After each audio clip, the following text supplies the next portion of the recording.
Well, greetings, ladies and gentlemen, to another review podcast on the Three Marlets channels. Now, I haven't previously established this, but I am a fan of Doctor Who. I have been since the new series began. I really haven't seen any of the old classic series, so I must self-admit that I'm very much contained to the new stuff. But I have been watching it ever since Chris Eccleston came in as the Ninth Doctor. I believe it was on started on the Sci-Fi Channel here. I could be wrong on that. I think they were showing us like some outdated reruns when it first came to the States on the Sci-Fi Channel. And then eventually got BBC America, and I was able to start watching the stuff a little bit more updated. However, I have not been doing regular reviews, mainly because I've been catching episodes not as they come out. For whatever reason, Saturdays and whenever they've been premiering in previous seasons had just been not very conducive for me catching it fresh. So like half the series I've been watching on reruns and such. So this is my first real chance of doing a review, fresh into mind, just as I watch it when people actually want to watch a review. Perhaps I'll do a Doctor Who retrospective someday. But now that I've gotten the establishing of my background for Doctor Who, I felt this was a good opportunity to do an interesting review for what is the mid-season finale and the final departure of the Ponds. And the first time the 11th Doctor is going to lose a companion. Well, in this case, genuinely lose. Now, I have to warn you well ahead of time now that, spoilers, ladies and gentlemen. Spoilers. If you have not seen the episode and you don't want it spoiled, I wouldn't watch or listen to this review. If you've already seen it or you really don't care at this point, stay tuned. The Angels take Manhattan. Now, I think everyone was extremely happy from the get-go that the Weeping Angels were coming back for the Pond's departure. I think Amy Pond, I think really the episode that a lot of people really loved was, of course, Amy Pond's, should I put out Amy Pond's, but I think the one that really established the 11th Doctor as a Who and created one of the first great episodes of this current run, of course, it was actually a two-parter, of course, at the Time of Angels, and then, of course, Flesh and Stone. It was the first two-parter of the 11th Doctor, and I think a lot of people, it's one of the high points of the new series. And for Amelia Pond, her being a companion, this was her that was like her fourth episode, and I think that was the one where it really established her as a character. I think a lot of fans kind of fell in love with her as a companion in that episode. So it was a really good way to end by bringing back that particular villain, or enemy, or whatever we want to call it for Doctor Who's opponents. Even though, this wasn't the first time I think we've seen the Weeping Angels. I think that still remains the definitive Weeping Angels episode, and the Weeping Angels had played a much bigger part, I think, of the 11th Doctor than they have of any, I think only Tennant's 10th Doctor has been. Eccleston didn't encounter the Angels, so, yeah. So I think kind of the 11th Doctor and the Angels kind of go hand in hand. I think more particularly Amy and the Angels go hand in hand. So it was a very good choice to have them and to be the final. As for the plot, it's a Doctor Who, very hand wave plot contrivance, which they call. I mean, TARDIS is basically a giant paradox machine, or protects paradoxes, I should say. But how do I think of the departure of the Ponds? How they ended it, and this is where we get into major spoiler territory here. It's not what I was expecting. The way they've been building up, I was thinking that the way they were going to depart with the Ponds was this going to be them actually making a choice, because they made a point that we have a normal life. These were companions that had a life outside of the Doctor. And there was talk that they were going to have to make this choice, that they were going to, choose him and the Doctor. And I thought at some point they would just kind of say to the Doctor, we can't do this, and they would kind of have some sort of point where they would just go, we can't do this anymore. We have to part our ways and leave. We can't go on an adventure. I was either thinking they were going to do that, or they were going to make up something where, you know, the pawns get exposed to something, so TARDIS energy would be lethal to them, so they can't go on the TARDIS really anymore. You know, the Doctor can drop them off, and that's about it. They can't go adventuring with him, and, you know, yes, he could come and visit, maybe, but that's all he could do. And, you know, maybe have it open the door so we can see them possibly in the future. Maybe they would do a spin-off. Nah, probably not. But, that's what I was expecting. And here they go in the complete opposite way, where they have them, you know, after kind of beating the angels, they kind of, it's kind of weird how they wrote this. I kind of have a feeling that at first, when they wrote the episode, they had the pawns leaving like the way I just described. Them choosing, you know, we can't do this, Doctor. We almost sacrificed ourselves. We almost lost each other. We can't risk this anymore. We can't risk losing each other. So it's goodbye. And I have a feeling at some point they went back and changed that and decided to just really get out by having that one surviving angel, which I don't know how it survived, and then be in that exact spot and just kind of zap the two. And then what did the Doctor? I would have. And they zapped back. They were very specific though. If you noticed on that tombstone, it doesn't say when they were zapped back to. It doesn't give a death date or a birth date or anything. So we have no idea. All we know is now the pawns were zapped back sometime into the past and died prior to 2012 in New York. Yes, it's possible that we'll see them again. The Doctor could, you know, it's a time travel show. Even though he can't, you know, find them, he could run across them in a future episode. So maybe we'll still see them. But I kind of feel that's a bit of a letdown, because one of the things I did like with Tennant and the 10th Doctor was his companion still existed. You know, he still... There was, of course, the whole thing with Rose, but there was a good crossover period where we had Rose, we had Martha, we had Donna, and then, of course, we had near the end of his run, they were all three running around in the same plot. And I like that bit of continuity. I thought the new series was doing a very good job at, you know, companions would grow and leave and such. And I was hoping that was what's going to happen to the pawns. You know, they would depart, and voila. Now, the one thing I think some fans will complain about is the emotion the Doctor had for losing Amy. And I think that goes to their more unique relationship when it comes to the new series. You know, one of the criticisms a lot of people have had for Doctor Who as a character is kind of his relationship with his companions. You know, they had Rose. He's falling in love with her. You know, they kind of implied this was his love, which they quickly forgot about with River Song. Yeah? I'll get into her in a bit.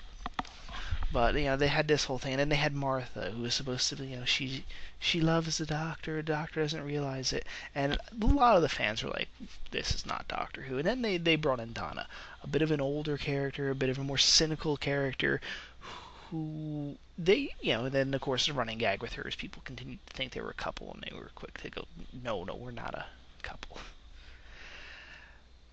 And that was one way to do it, but I really liked how they did the pawns, and the way I think the Doctor even recognized Amy saw her as is Amy Pond, Amelia Pond, the girl who waited, is that she doesn't have that relationship with the Doctor. If anything, she has kind of like the first Doctor's relationship. It's almost like she sees him like a grandfather or an uncle in that regards. You know, you have this grandfatherly, or sometimes uncles will play the same role, figure where they tell great stories, you go on great adventures with him, you have this really idolized view of your grandfather or uncle, because, you know, you're not hanging out, you're with them enough, but you're not with them all the time, and, you know, they're not your parents, and they're not telling you, you know, you get all the fun stuff with them because they don't have to worry about, you know, the raising.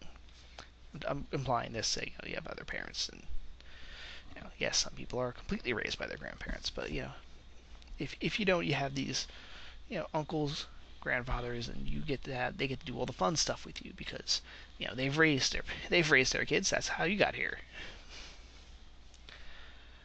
And that was always kind of the relationship with the Doctor, because she was so entwined. The Doctor was so entwined with her entire life. How she came across, and the Doctor crashed into her garden when she was a wee little lad, and she kind of became his imaginary friends, and apparently implying in the last that he would come back and he would tell stories to Amy later. Somewhat implied. I think that's what they implied at the very end of the episode, that he would show up and kind of tell stories to her. The Ragged Man. So this was like your imaginary friend from your childhood is come back, and for her, it was always a very much, that's what it was. These were the great adventures, and this was kind of her literally her fantasy, her childhood fantasies coming true. That was with her and the Doctor. And it made a great relationship. And of course they made sure they did not have the Doctor being a boyfriend stealer like they had with Rose, which a lot of people didn't like. One of the reasons why, although the writers seemed to love Rose, a lot of the fans disagreed. Now there are fans who also like Rose. I'm not saying this is what's going on in the fandom, and I'm sure anyone who's been on a Doctor Who forum is aware that their debates rage because of this. So it was very nice that as soon as the Doctor realized that's what was going on again, he made sure to bring Rory aboard, and Rory quickly became someone that the fans immediately identified with, and it became as kind of a couple, a companion couple. Like I said, I haven't watched too much of the original series runs, which, let's face it, there are a lot of them. As I scroll through here, we're at the 11th Doctor. That means there was 10 more before him, and a lot of episodes over a lot of years. Ooh, pardon me there. But I don't believe there was ever a couple. Now I could easily be wrong, and I think there might have been a kind of a couple before, but I'm not sure if they were ever a companion couple to the extent that Rory and Amelia were, I should say now. Because if we look back, as a couple, Amy and Rory were companions for 2 full seasons. If we kind of look at maybe about half of Series 5, it was just kind of Amy and the Doctor, and then the Doctor brought Rory back, or Rory in, or as a group, and then of course through all of Season 6, they were a couple, they stuck together, and now we have through the first half of Series 7, they're with him. So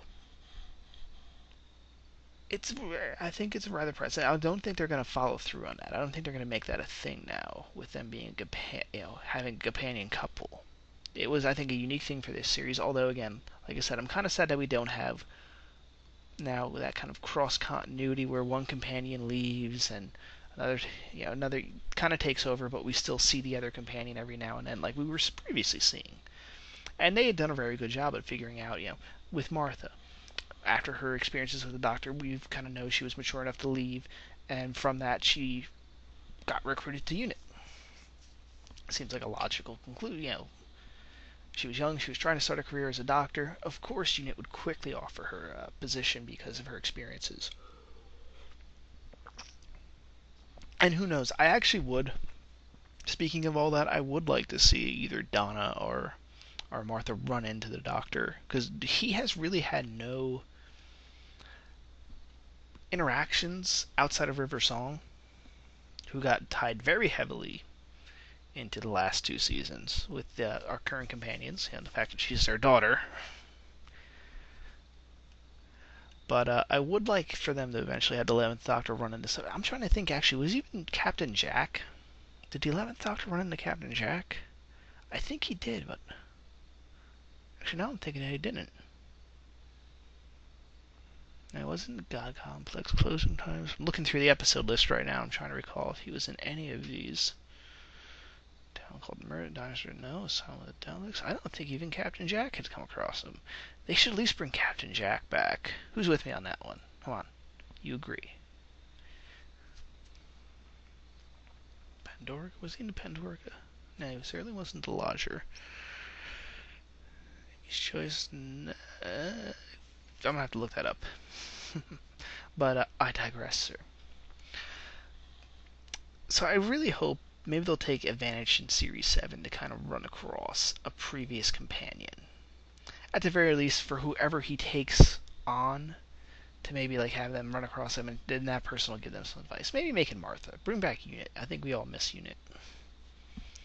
It seems like things are always going. Things gotta take a little bit more of an epic scale when you have Unit, because normally we have alien invasion type scenarios. Although, really, the 11th Doctor is kind of more about the adventure. And I think the 10th Doctor was a little bit more about those bigger concerns of protecting planets and stuff.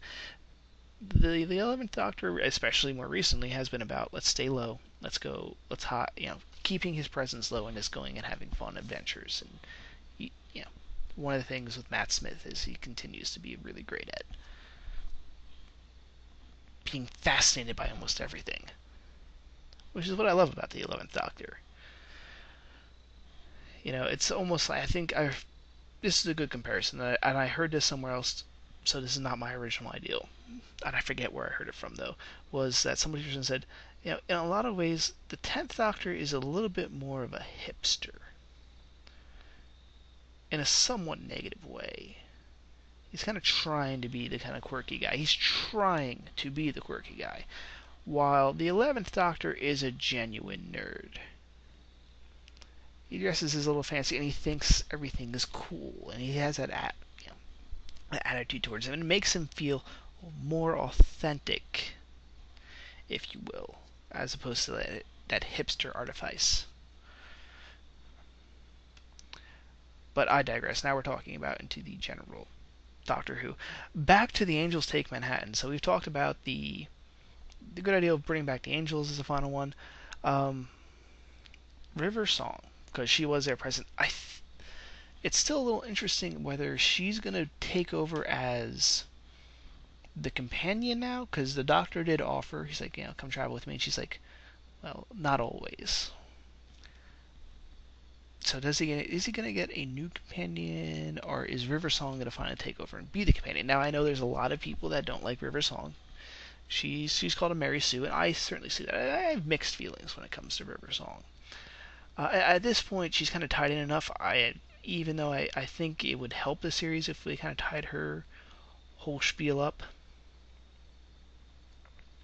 So if she becomes the full companion, then we know how her tale is going to end. She's going to have wasn't it Waterfalls? I'm trying to remember back to the library episode where she, spoilers, she kind of dies, kind of doesn't, but it's kind of like her journey ends there. She's the ironic one, is we'll know as soon as certain things start happening, Who fans will know, oh, well, she's about to leave now.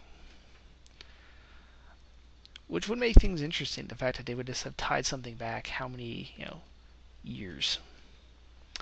And I kind of would like for them to see that. One, so they don't screw themselves over by having the actress who plays River Song, what's her name? Alex Kingston, who, in my opinion,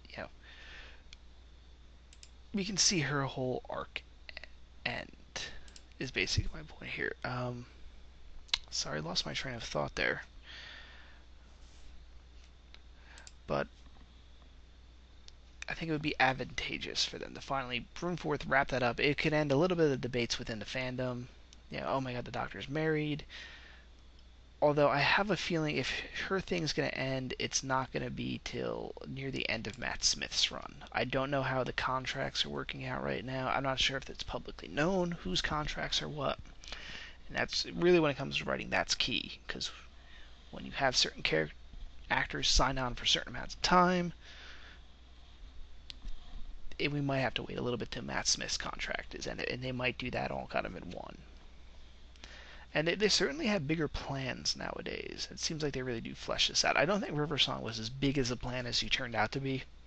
I think originally it was just kind of like they threw her in there as, oh, this is a future companion, as an interesting little thing to throw in. And I think they must have really liked Alex Kingston. But that's good. Again, that's getting off track. For those of you new to my channel, yes, I'm the guy that goes on for a long time about stuff. But like I said, this is my first Doctor Who video, so I think I should start wrapping it up, because I think most of the stuff I want to continue to talk about is kind of Doctor Who in general. On to more of the general plot. So, what is my general opinion of The Angels Take Manhattan, which is a great title, by the way? It's okay, and that's kind of a disappointment thing. I think there were certain things about the plot.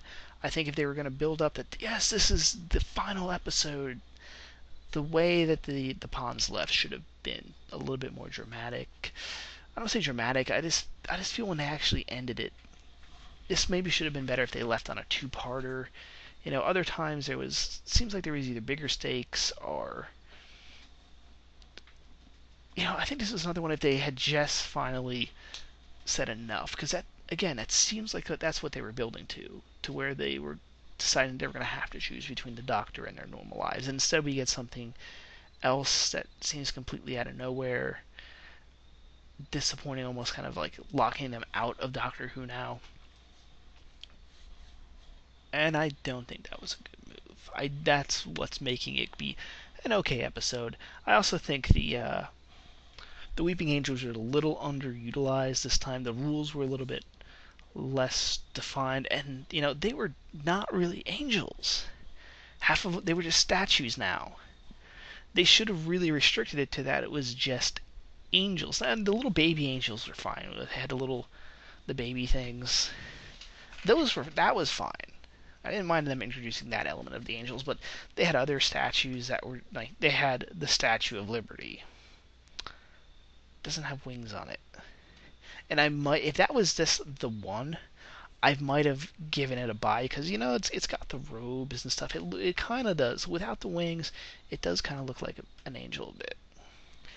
But then there were other statues where it's okay, well now you've changed it from angels to just statues. And I don't think they were as horrifying or as scary as I think they should be. When you have the Weeping Angels, it should be like, this is an almost unstoppable force. Which they are. You can only kill them really with time paradoxes. And are shipping them into a rift in the middle of the universe. A rift in time and space. So I think there was an element where they should have been much more feared. And also, again, what did the Doctor do about that one angel that zapped him? I feel like he should have tried to done something to wipe out after he took that. The angel took the Rory, or not the Rorys, the pawns from him. He should have been done something to that angel real quick. Whether it have them kind of locked, he did the eye lock thing, or he creates a paradox around that as this vengeance on that one angel. It would have been, I think, that would have made it a little bit better. Instead, he just kind of leaves it. I don't know. We'll see. I think we'll get our first hints at what's coming in a few months when we get the Christmas special. Always something to look forward to, although some of them have been... We'll see if the Christmas special this year is going to be tied more into the actual coming half of the season, which looks like it's going to be quite a long one, actually. 14 episodes in total, including the Christmas episode, so 13 total. It'll be... again, all we saw was like 2 flashes that showed the Doctor and some random woman. Also will be interesting with the Christmas special to see if they continue the more recent trend of taking a traditional Christmas story or something associated normally with Christmas, because even though The Lion, the Witch, and the Wardrobe is not a Christmas story per se, it's kind of one of those tales, I guess, that people in England tend to want to read or hear about around Christmas time. So I guess it gets associated with the holiday over there. Not so much over here in the States. But I'm curious if they're going to continue that trend, or are they going to go with something more, a more original Christmas tale. It looked like looked like the one girl was a bit in period piece. Whether that's going to be the new companion, or is that going to be you know, the companion for the episode, like they did with what's the one with the Titanic. If you allow me 1 second, look through the episode list here. Ah, there we are. Voyage of the Damned. That was one where we had a very quick, one episode companion. They might be doing the same here. It'll be interesting to see. Or he might be companionless. Or maybe River Song will continue. That I think would be the best, considering where the Doctor is at that moment. I think he needs some sort of continuity. Character-wise, I'm talking. I think the character would need someone like River Song to kind of be with him around that day. As much as people don't like River Song, and it's one of those things where I say, you know what? If there's so much debate, let's get it. Let's get this next half of the episode, next half of the series will be her, and then we can wipe her out if the fandom so chooses to. We can make her the full companion, get her episodes, get their adventures in there, and then come to that point where he realizes she's gonna have to go to the library, and that's gonna be the last time he's gonna see her. And he can't tell her why. And we can't even do the cheat death thing, because he cheated to death in the episode. Although I guess even if they did that, they can have him like in a future episode swing by the library. It's like, I need to find something out. I know, I'll go access River Song's personality in this library. And I'm rambling on. And I have another review to do anyway. So enjoyed it, but it could have been a lot better. In fact, I enjoyed it in that it was okay. It was acceptable.